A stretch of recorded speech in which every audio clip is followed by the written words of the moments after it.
Hey you guys, I'm going to show you how to make some changes in the gradebook because basically the category of discussion forums, in order to be able to calculate all your grades within one gradebook, we need to make a change.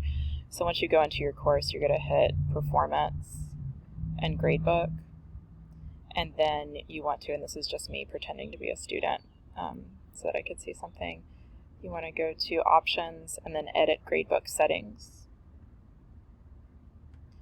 And here you're going to see all your different categories. So what I've done, you're going to find a category that says Participation Discussion Forums. And in your gradebook, this is going to say 12% here.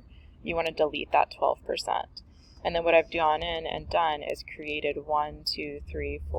7 custom categories down here. So the first one you'll want to name something like presentaciones. That's the first discussion forum when they just sort of introduce themselves to the class.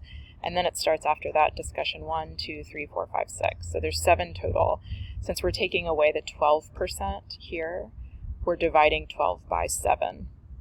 And that's approximately, you'll see here, 1.7%. You do need to make one of them 1.8% of their final grade in the class so that you get to a total of 100% down here.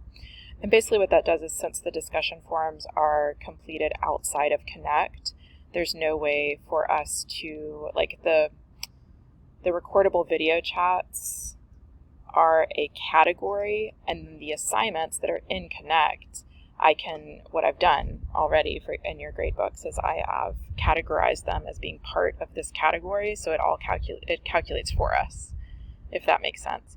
But the discussion forums don't live on Connect, so we have to actually create a separate category for each discussion forum.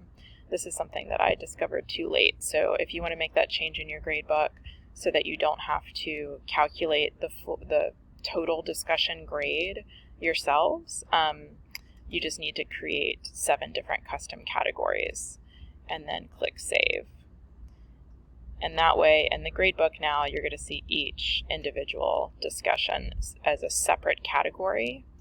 And then you'll see here with the recordable video chats, it's 12%, but again, each individual video chat is categorized as being part of this 12%, and it's calculated for you. Hopefully this makes sense.